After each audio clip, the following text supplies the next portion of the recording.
Today, we're going to be exploring the power of quick writes and the journey that takes our young writers on. I love this quotation from Dr. Goldie Mohammed. What happens when our children can just unapologetically write uninterrupted when the world is their prompt? And you'll notice on the visual on the side, this just kind of captures it. Victor Hugo said, "A writer is a world trapped in a person." Mm. So what is a quick write?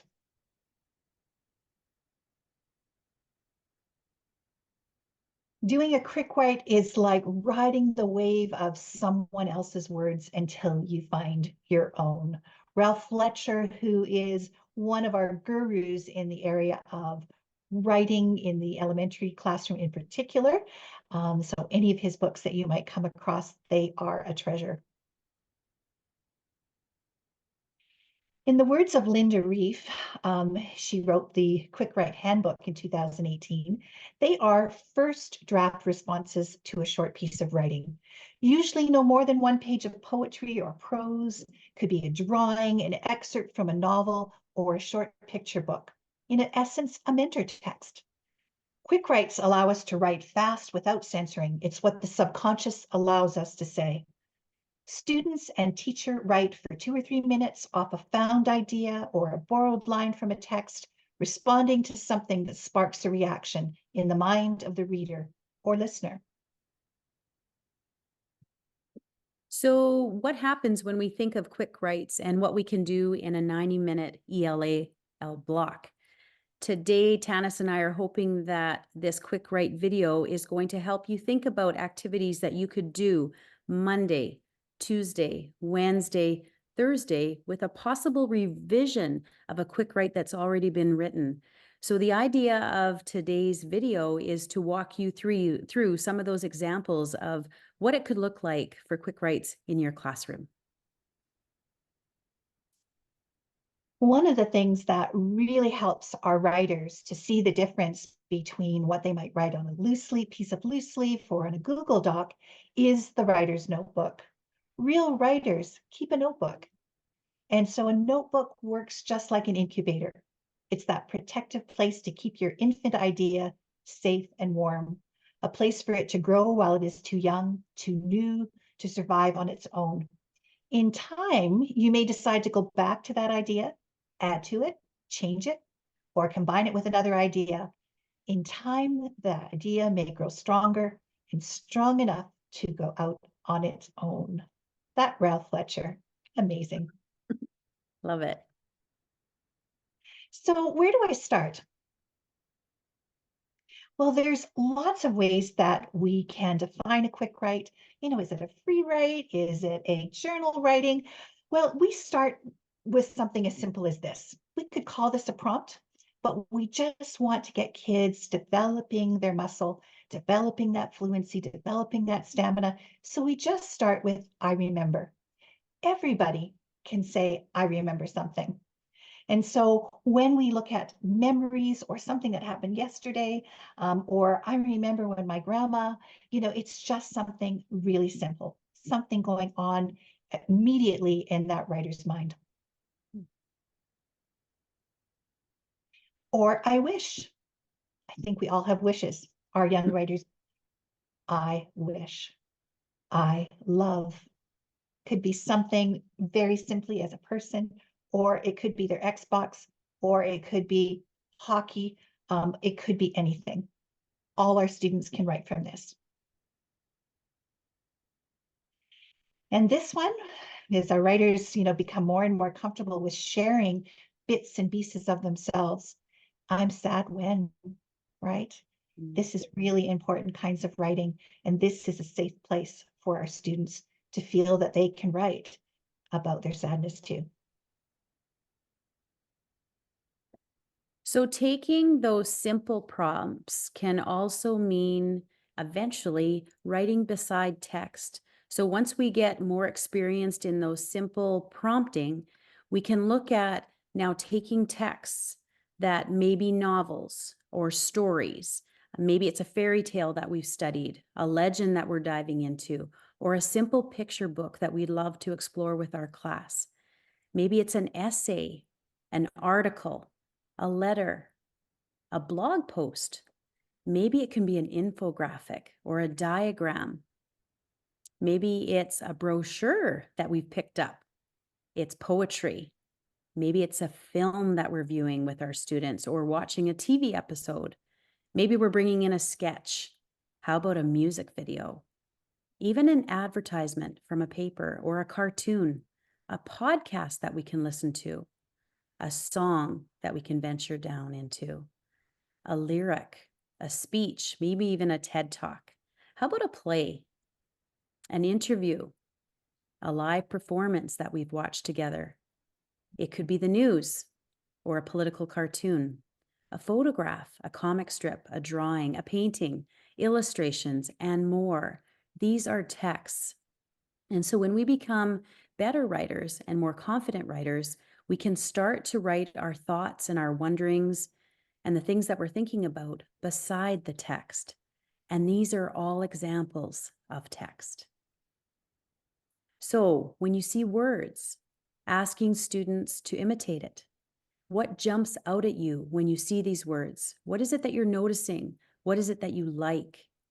How are the pieces of this writing put together? What do you notice about the writer's punctuation or the choice of words that this author has used? What can you take from this writing and put into your own version of this sentence or poem? And if it's not words, maybe it's data.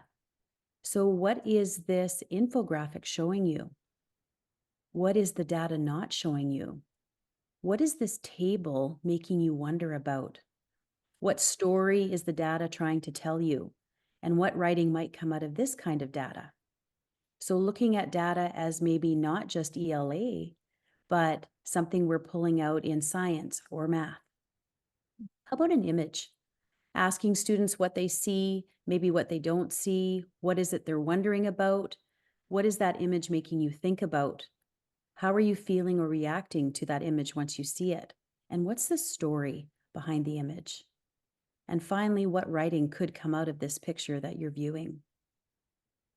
In the illustrations that we provide students, what is the illustrator or the writer trying to communicate? Again, what is it that you're wondering about? What are you thinking about? How are you reacting? What's your own version of this illustration? And what, again, would come out of the writing after viewing this illustration? So text can be many things. And one of the pieces that we think is very important is the actual simple reading of a picture book. And so as a prime example, this little story called Fletcher and the Falling Leaves takes us to a place when we're in descriptive words of autumn. So what students would do if they were listening to this story would be actually pulling out words and phrases as they listen that describe autumn. What does it look like? What does it sound like? What does it taste like, feel like, and smell like? So what are the senses that are captured as we listen to this story? So we're going to take you Our story for today is on a little Fletcher and journey the for about a Falling minute and a Leaves. half. The author is Julia Rollins. Listen for the and the words illustrator is that Tiffany describe Beek. autumn.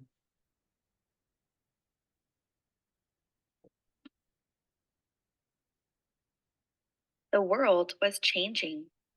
Each morning when Fletcher bounced out of the den, everything seemed just a little bit different.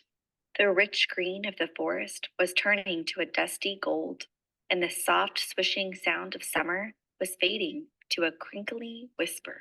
Fletcher's favorite tree was looking dull, dry, and brown. Fletcher, visiting it every day, was beginning to get worried. I think my tree is ill, said Fletcher. What's wrong with it? Asked Mummy. Its leaves are turning brown, said Fletcher. Don't worry, it's only autumn, smiled Mummy. Fletcher trotted back to his tree and patted the rough bark. Don't worry, it's only autumn, he said. You'll soon be feeling better. But the tree didn't get better. Day by day, it got browner still. One day, as Fletcher sat under the tree, the wind began to blow. So as you listen to that story, I hope you pulled out words like rich green of the forest, dusty gold, swishing around of summer was fading. And as you listen more into the story, students would be pulling words like crinkling whisper, dull, dry and brown. Wind began to blow. Brown leaf blew off the tree, rough bark and leaves are turning brown. These all become written words from listening to a simple picture book that could spur on some amazing writing for your students. Mentor texts like this one, where students have to listen to the story of because, and it then becomes a sentence prompt that they can go off and journey into their own writing. So again, listening to about a minute and a half of this, could you see your students taking off on a journey of because this happened, this happened? Have a listen. Because, score by Mo Willems. Performance by Amber Wren. Because a man named Ludwig wrote beautiful music, a man named Franz was inspired to create his own. Because many years later, people wanted to hear Franz's beautiful music, they formed an orchestra. Because a man had practiced since he was a kid, he was asked to join. Because a woman studied night and day, she too was asked to play. Because many others loved and practiced their instruments, there were enough musicians. Because someone created a poster about Franz's music, tickets were sold. Because the train conductor stopped the train at the Grand Central Hall, the orchestra conductor arrived. Because. Tanis, I am going to put you on the spot just because the two stories that we just shared spur on conversation. And I think that conversation is also an enlightenment for what we start to write. So when you were listening to these two stories, did your mind go and did you build images and could you see yourself taking off on a writing journey? Yes, I was thinking actually about some of my first days of school and especially the fall and riding my bike and, just loving the fact that that mile to school went that much more quickly, but the leaves everywhere. And I remember one teacher asking us to collect some leaves and press them and how I love the sound of that leaf as it crinkled underneath, that wax paper. So that was a beautiful memory. And thankfully, due to that story about Fletcher. Yeah, for sure. Well, and I think a huge part of writing too can be where we're engaging kids in conversation so that their minds are percolating about the thoughts and the ideas that they have around the text that's just been shared. And that would spur on some, hopefully, more writing. So, two examples of where you could take a mentor text, very simple picture books in grade 4, 5, and 6, and go on a writing journey. So, two examples for you. Another way that you could get students to write are actually bringing in photos. So this becomes, again, a lighter for photo writing or story writing around this photo. So whether students are bringing their own photo in or you're bringing a photo in, photo starts can be another way that you can get kids initiated in writing. This one, when I look at this one, and we talked a lot about this photo when we were putting it in, but this little boy on, it looks like a train, journeying somewhere as the rain is coming down, and looking at him and what he's wondering and thinking about would definitely, I think, get kids thinking about what is the story behind this photo. Not just books or text do we look at to engage students in writing, but maybe we're listening to something like this. And possibly this could be a start to students doing some amazing writing. So have a listen to this video and see where your mind goes and where students could take their writing based on listening to this podcast.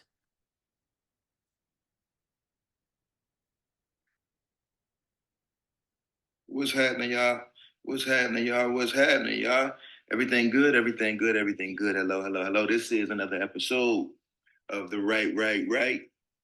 So here's the thing, right? I know some of you are probably like, I wonder why he always be like, tell your uncle, tell your cousin, tell your grandma at the end of each episode of this. And the reason why is because I believe we're all family, right? We family. I know your peoples, you know my peoples. You know, that's it. You know, we have to lean into that idea because it makes us better, right? We have to lean into the idea of love and connection because it's needed and it's necessary. And speaking of family, this is a picture of my mom when she was about 15 years old.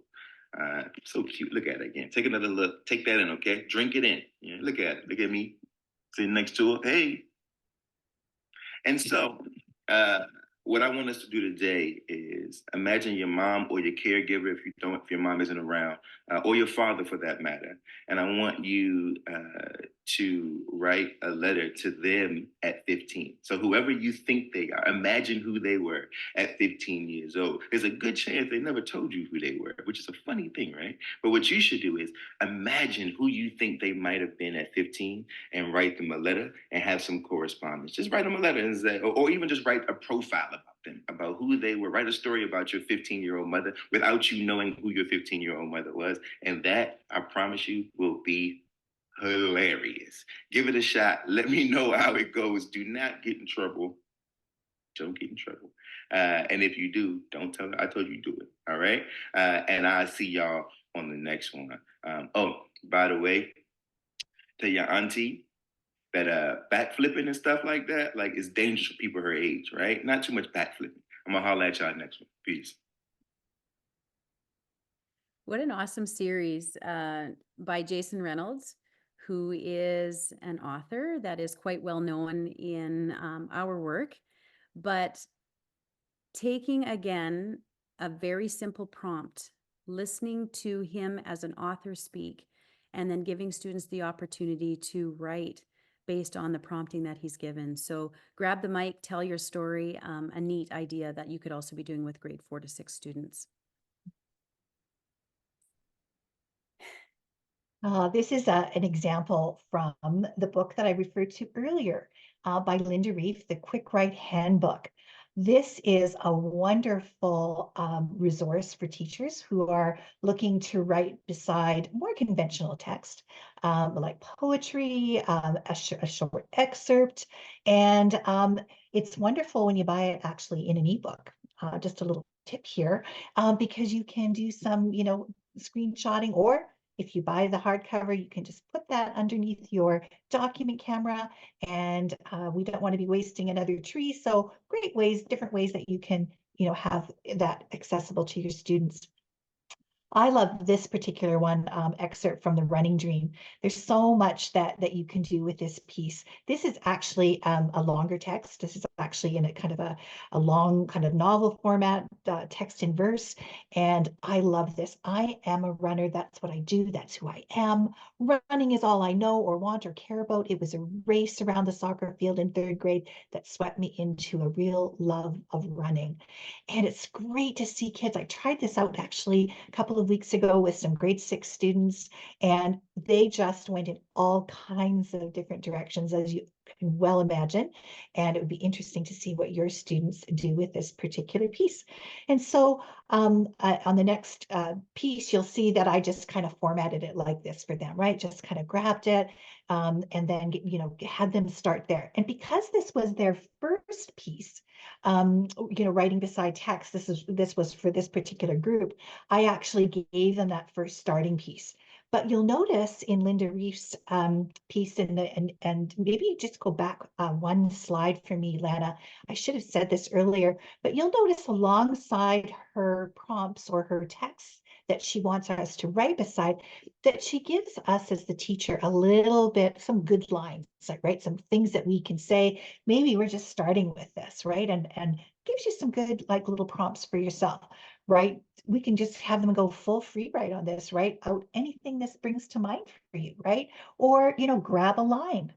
Like, I love the wind across my cheeks through my hair. Maybe they go there. Or maybe you delimit it a little bit and just get them to start with, I am a. And I am a daughter. I am a granddaughter. I am a friend. I am a hockey player. It takes them everywhere. Mm. And this is beside a poem by Kate Mesner, who we all just love. But again, you can start with sometimes, right? Have them actually begin with that word, or you can follow some of Linda's prompts along the side that she uses. But this one, again, I used with those grade sixes. It was beautiful. One of my students in that particular class that I was volunteering in said, sometimes life is messy.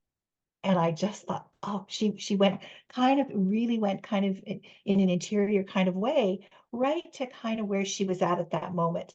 And the way that she kind of developed that, uh, kids surprise us all the time with what they'll do.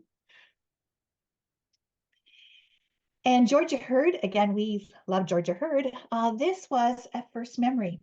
And again, just that, if you want kids to share that first memory or get them to do some memory writing, you'll notice that we did that very first kind of prompt as we begin the idea of quick writing. I remember. Here's giving an example, a mentor text of what writing about a memory can be, in this case, a first memory. And so again, there's these little prompts. I've kind of adapted this from the Quick Write Handbook, but there's lots of different ways. Georgia Hurd asks, is there any significance to this image in your current life? Write out what you think about any connections, right? So taking kids at different places. This is one of my favorite ones from Linda Reef's handbook, and getting kids to trace the outline of their hand on a blank page in your writer's notebook, or on a blank piece of paper if you're wanting to do something else with it outside of the notebook, for example. Leave it blank for the moment, right? So kids are actually going to be doing some writing beside some spoken word poetry in just a minute. And you'll see along the side when you click on, do one more click for me there, that she does give, again, some other little pieces, so underneath or around the outline, jot down any phrases or something that jumps out at you. You can borrow one of those lines, or when you have more time, on each finger in the sketch in your hand, jot down phrases, things that, your hand reminds you, what your hands do. There might be a new baby in the family, and that feeling that, their hands holding their little brother or little sister for the first time, or their hands, grasping, that hockey stick. Here's Sarah Kay. People used to tell me that I had beautiful hands, told me so often, in fact, that one day I started to believe them, until I asked my photographer father, hey, Daddy, could I be a hand model? To which he said, no way. I don't remember the reason he gave me, and I would have been upset, but there were far too many stuffed animals to hold, too many homework assignments to write, too many boys to wave at, too many years to grow. We used to have a game, my dad and I, about holding hands, because we held hands everywhere. And every time, either he or I would whisper a great big number to the other, pretending that we were keeping track of how many times we had held hands, that we were sure this one had to be 8,002,753.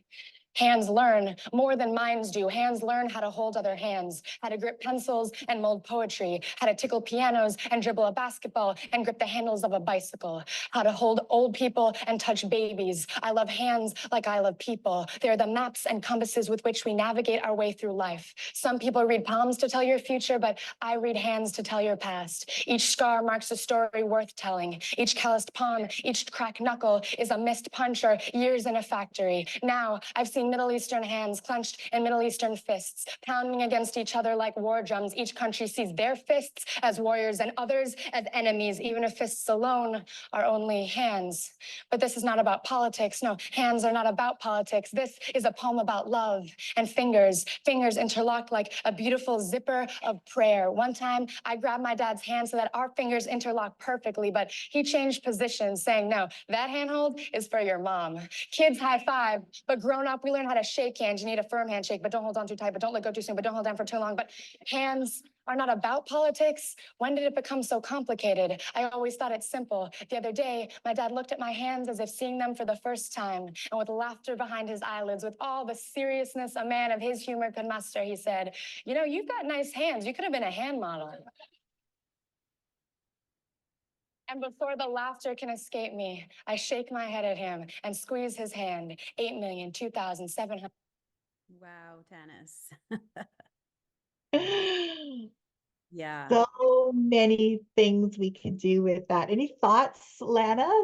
I'm putting you on the spot now. Any thoughts that came to your mind? No, I like it. And again, this activity, and my apologies for cutting you off before, but I pushed the button too soon. But the goal would be that the students are drawing that handprint and pulling out words or phrases or ideas of where their mind goes when they're listening to that poem read by her and spoken by her. There was some powerful language in there, right? So it would be interesting to see what kids' hands look like after listening to that, and what, I guess, just tweak them when they were listening. So powerful. So great activity. Oh, we're going to go again. So aside from the picture books that we've seen, the writing that could happen with poetry, maybe listening to a podcast, listening to a poem being recited, maybe it's listening to music and what picture is being created in the minds of students as they're listening. So what are they hearing that makes them say what they're saying as they're writing, and what visions are they seeing? So here's some examples of music prompts that could be given. If you choose to go with music as one of your writing prompts. Here's that illustrative piece, again, where we're giving students an illustration and no words on here, but this illustration, what does it make students think about and wonder about as they're viewing this picture? Again, that could be a quick write. Or this graph, right? What is it telling us about how often teens say they use each platform? So this is about that whole social media piece and how much time we're on it. So having students study this graph and recording their thoughts as they're viewing this, that could be a quick write as well. So on top of those that we've shared today, you will have access in the slide deck to these texts that we would have been referring to throughout the slide deck. So we encourage you to take a listen to the quick handwrite with Linda Reef and Penny Kittle about what that means when we're doing quick writes and how you can go about doing them. These mentor text books that would give you good prompts that you could use with your students, as well as these photos that you could use as picture prompts for your students to get writing. And there are two links that I would like to take you to before we close out our video today about what we can be using with students to write. One of them is this Kids Think Wide. And so if you go into this link, this will take you to a space where you will be able to draw on images that would become prompts for your students to write about. And the one I'd like to highlight on here is actually in this Sparks collection. So here you will be taken to many photos and images that could be used as a prompt for your students in grade 4 to 6 to write. What's nice about this Sparks collection is if you were to select one of them, when you go in where this big star and 2 little stars are, you can click on that and that will add some animations to that image. So now all of a sudden things start showing up that maybe weren't on that image before. So it will give another dimension to the students as they are viewing that image and doing their writing as they're viewing. So kind of a neat space to go. So beautiful, very visual images that students just love to write about. The other one that I really enjoy is this Once Upon a Picture. So again, these images to inspire take you on a journey of just beautiful photos that have lovely descriptive elements to it that would be wonderful for writing. What's nice about all of these as well is that it provides sort of a conversational piece that could happen before kids actually get to the writing. So we could open up conversation to get ideas percolating. So what's happening here? Give these creatures a name. What does the purple creature have a peg on its nose? So you could just take students on a questioning journey before they're actually doing writing, or maybe one of those becomes the writing prompt that initiates some of that quick write for the day. So those are two highlights out of these resources that I'd love for you to take a deeper dive into. There are many more, and there will be all these links for you to access. And again, not to forget our website that is updated regularly. So this video will be on our website, but one of many that continue to be added to our site. So we encourage you to visit this ARPDC for any resources, not only on quick writes, but many other literacy topics. And